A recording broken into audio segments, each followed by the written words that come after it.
Salut tout le monde et bienvenue dans cette nouvelle vidéo. Aujourd'hui, nous allons parler du droit pénal général.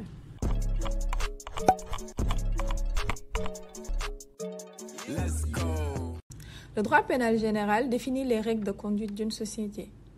C'est grâce à cette matière qu'on a un éclairage sur les comportements interdits par la loi pénale et les sanctions qui leur sont applicables. Les règles définies par le droit pénal entraînent donc des sanctions si elles ne sont pas respectées.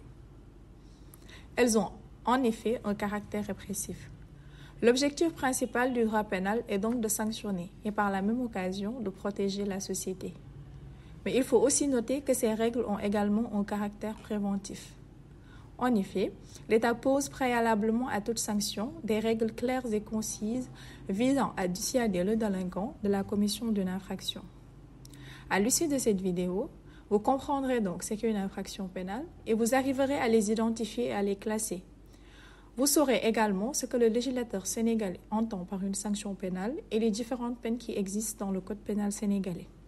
Je vous invite donc à rester jusqu'à la fin. L'infraction pénale est généralement définie comme tout comportement interdit par la loi. Il s'agit en effet de toute action ou omission prévue par la loi pénale est passible de sanctions pénales. Il ressort de cette définition que pour qu'on puisse parler d'une infraction pénale, il faut nécessairement que cette dernière soit prévue par un texte, la loi ou le règlement. Cette condition découle du principe de la légalité criminelle. Il en résulte donc que l'infraction pénale diffère du délit civil qui est défini par l'article 118 du Code des obligations civiles et commerciales comme étant tout fait quelconque de l'homme qui cause un dommage à autrui. Contrairement au délit civil défini par le COCC, l'infraction pénale n'a fait l'objet d'aucune définition légale. Le législateur sénégalais a juste procédé à sa classification. Elle peut ainsi, selon sa gravité, être un crime, un délit ou une contravention. Se référer à l'article 1er du Code pénal sénégalais. La contravention est l'infraction la moins grave comparée au délit et au crime. Elle est classée de la moins grave contravention de première classe à la plus grave contravention de 5e classe. Elles sont sanctionnées de peines de police qui varient en fonction de la gravité, allant ainsi d'une peine d'1 jour à 1 mois d'emprisonnement et d'une amende allant de 200 francs à 20 000 francs. Les contraventions sont du ressort du tribunal de police. Comme exemple de contravention, nous avons le fait de stationner dans un endroit interdit, de conduire avec un excès de vitesse ou encore de brûler les feux de la circulation. Quant au délit, il sert à désigner toute infraction pénale moins grave qu'un crime et plus grave qu'une contravention. Le délit est donc entre la contravention et le crime. Les délits sont punis d'une peine correctionnelle et sont du ressort du tribunal correctionnel.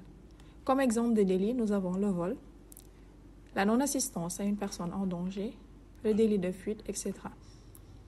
Le crime est l'infraction la plus grave sur l'échelle de ces dernières. En effet, les crimes sont punis de peines pouvant aller jusqu'à la perpétuité. Ils sont du ressort de la cour d'assises. Exemple, le meurtre et l'assassinat. Vous aurez remarqué que les juridictions compétentes pour connaître de ces infractions ne sont pas les mêmes. Pour rappel, il s'agit du tribunal de police ou de simple police pour les contraventions, du tribunal correctionnel pour les délits, de la cour d'assises pour les crimes.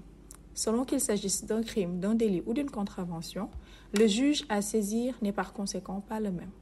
Ce qui constitue un des intérêts de cette classification tripartite faite par le Code pénal, c'est-à-dire la classification des infractions en crimes, délits et contraventions.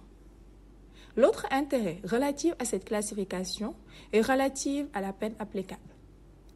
Il ressort de l'article 1er du Code pénal sénégalais que cette peine est une peine de police si l'infraction est une contravention, une peine correctionnelle si l'infraction est un délit et une peine afflictive ou informante s'agit d'un crime. La gravité de l'infraction est donc utilisée par le législateur sénégalais comme base pour fixer la peine applicable. D'autres intérêts liés à cette classification tripartite sont aussi notés, notamment ceux relatifs au droit pénal de fond et au droit pénal de forme. Mais avant d'entrer dans les détails, Je vous invite à vous abonner si ce n'est pas encore le cas. Si vous êtes étudiant en droit ou si le monde juridique vous intéresse, n'oubliez pas d'activer la cloche de notification pour ne pas manquer nos prochaines vidéos. En droit pénal de fond, l'intérêt de la distinction des crimes, délits et contraventions sera analysé relativement à la tentative, la complicité et la prescription. En ce qui concerne la tentative, il faut noter qu'elle est toujours punissable en matière criminelle. Ce qui veut dire que quand on tente de tuer quelqu'un et qu'on n'aboutit pas à la réalisation de l'infraction, on est quand même puni de la même peine que celui qui l'aurait tué. L'article 2 nous informe en effet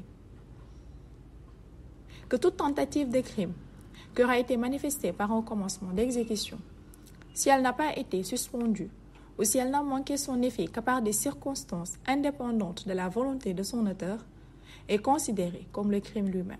Si on veut expliquer cette disposition, on va juste s'imaginer une personne qui sort de chez lui et qui veut tuer son voisin. La personne sort avec son arme, la recharge et va en direction de la maison de son voisin, autant pour moi. Son voisin d'un côté le voit et l'interpelle alors qu'il était sur le point de tirer sur son voisin qui était de dos. Si la police l'attrape, il sera condamné pour tentative de crime et subira la même peine que celui qui aurait commis le crime, c'est-à-dire subira la même peine que s'il avait véritablement tiré sur son voisin. En ce qui concerne les délits, la tentative n'est punie que si la loi le prévoit. Par exemple, la tentative d'escroquerie est punie alors que la tentative de vol, d'abus de confiance ne sont pas punies. En matière contraventionnelle, la tentative n'est jamais punie. Il faut donc que l'acte soit réalisé pour être sanctionné. En ce qui concerne la complicité, elle est punissable en matière criminelle et correctionnelle. On va voir à cet effet l'article 45 du Code pénal. Pour les contraventions, le Code des contraventions n'en punit que deux. Il s'agit d'une part de la complicité de tapage nocturne, article 8, 13e du Code des contraventions, et de la complicité des violences légères, voire l'article 11, 3e du Code des contraventions. Enfin, cet intérêt de la distinction s'analyse à l'égard de la prescription. Ici, il s'agit de la prescription de la peine, qui diffère de la prescription de l'action publique. La prescription de la peine est l'écoulement du délai à compter duquel la peine prononcée par le juge ne peut plus être appliquée. Ce délai est de 20 ans pour les crimes, 5 ans pour les délits et 2 ans pour les contraventions. Pour ce délai de prescription de la peine, il faut retenir qu'en matière de terrorisme, elle est de 40 ans. Les intérêts relatifs à la classification des infractions en crimes, délits et contraventions ressortent également quand on s'intéresse au droit pénal de forme. Par définition, le droit pénal de forme peut être considéré comme la matière qui détermine, entre autres, les règles relatives à la poursuite des infractions et au déroulement de la procédure. Par rapport à cette dernière, il faut noter qu'elle varie selon la gravité de l'infraction. En effet, les crimes nécessitent obligatoirement l'ouverture d'une instruction, alors que l'ouverture de cette dernière est facultative en matière correctionnelle et exceptionnelle en matière contraventionnelle. Une autre procédure mérite notre attention. Il s'agit de la citation directe. C'est la procédure qui permet au ministère public et à la victime de convoquer directement l'auteur de l'infraction devant le juge apte à connaître l'affaire. Cette procédure est admise en matière délictuelle et contraventionnelle, mais pas en matière criminelle. Pour ce qui est de la procédure de flagrant délit, elle n'est admise qu'en matière délictuelle. On va retenir la procédure de citation directe est admise pour les délits et les contraventions, et pour l'ouverture d'une instruction, elle est obligatoire pour les crimes et facultative pour les délits. La distinction entre crimes, délits et contraventions est également importante à faire pour connaître la durée du délai de prescription de l'action publique qui s'applique. Ce délai est la date à compter de laquelle, autant pour moi, le ministère public ou la victime ne peut plus engager des poursuites contre l'auteur de l'infraction. Ce délai est de 10 ans pour les crimes, 3 ans pour les délits et 1 an pour les contraventions. Par rapport à ce délai, il y a des exceptions. En effet, même si ce délai est de 10 ans pour les crimes, en matière de terrorisme, il est de 30 ans. Et même si la loi retient que de manière générale, ce délai est de 3 ans pour les délits, on rallonge ce délai à 7 ans pour certains délits, notamment ceux relatifs aux deniers publics. Exemple, en cas de détournement de deniers publics. Pour ce qui concerne la compétence, d'autres précisions seront ajoutées à celles faites au début de la vidéo. En effet, il faut noter en plus du fait que les juridictions qui vont connaître des affaires selon qu'il s'agisse d'un crime, d'un délit ou d'une contravention ne seront pas les mêmes, les juridictions ordinaires vont avoir une qualification pénale. Ainsi, vous aurez remarqué qu'on dit le tribunal de police ou de simple police à la place du tribunal d'instance pour connaître des contraventions, le tribunal correctionnel en lieu et place du tribunal de grande instance pour connaître des délits. Toutefois, il faut noter ici que certains délits sont du ressort du tribunal de police ou de simple police, notamment le vol simple. Conféré la loi 84-20 du 2 février 1984. Ces éclaircissements étant faits, que se passe-t-il réellement quand on commet une infraction? Naturellement, quand on commet une infraction, la société réagit. Et la réaction de ce dernier se fait par la mise en place de sanctions pénales. La sanction pénale est donc un ensemble de peines que l'État met en place à travers son code pénal et qui a pour objectif de sanctionner l'auteur de l'infraction. Par cette sanction, ce dernier subit ainsi les conséquences pénales de ses actes. On engage sa responsabilité pénale. Au Sénégal, cette sanction peut être une peine ou une mesure de sûreté. Nous parlerons des mesures de sûreté dans une prochaine vidéo qui sera exclusivement consacrée à ces thèmes. Voyons voir maintenant ce que le législateur sénégalais nous apprend sur les peines. Mais tout d'abord, nous allons définir cette notion. Les peines désignent généralement tout châtiment édicté par la loi, peine prévue, à l'effet de prévenir et, s'il y a lieu, de réprimer l'atteinte à l'ordre social qualifié d'infraction. En matière pénale, il s'agit du châtiment infligé par le juge répressif en vertu de la loi prononcée. La peine est donc, de manière simple, une punition. Et cette punition prononcée par le juge répressif peut prendre la forme, selon la gravité de l'infraction, d'une peine privative de liberté, l'emprisonnement, qui peut être ferme ou assortie de sursis. Je vous invite d'ailleurs d'aller voir notre vidéo sur la peine avec sursis déjà publiée. Je vous mettrai le lien de la vidéo sur la barre de description.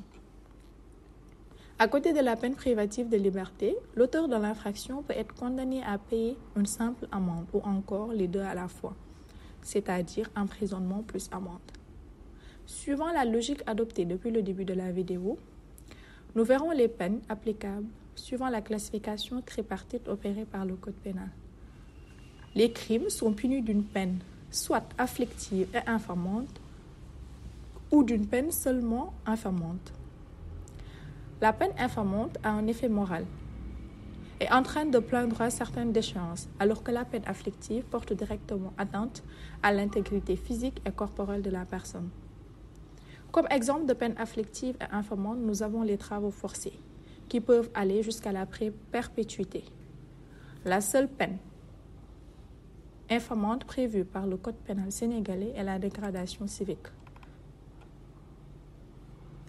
Les délits sont punis d'une peine correctionnelle. Selon les cas, cette peine peut être un emprisonnement à temps dans un lieu correctionnel supérieur à 1 mois, interdiction à temps de certains droits civils, civiques ou de famille et d'une amende supérieure à 20 000 francs. Les contraventions sont punies d'une peine de police, c'est-à-dire d'un emprisonnement d'1 jour à 1 mois et d'une amende de 200 francs à 20 000 francs. Ceci m'est fait un autre exposé sur le droit pénal général. N'oubliez pas de liker la vidéo. Vous pouvez aussi la partager autour de vous. Dites-nous en commentaire si elle vous aura plu et à bientôt pour un nouveau thème.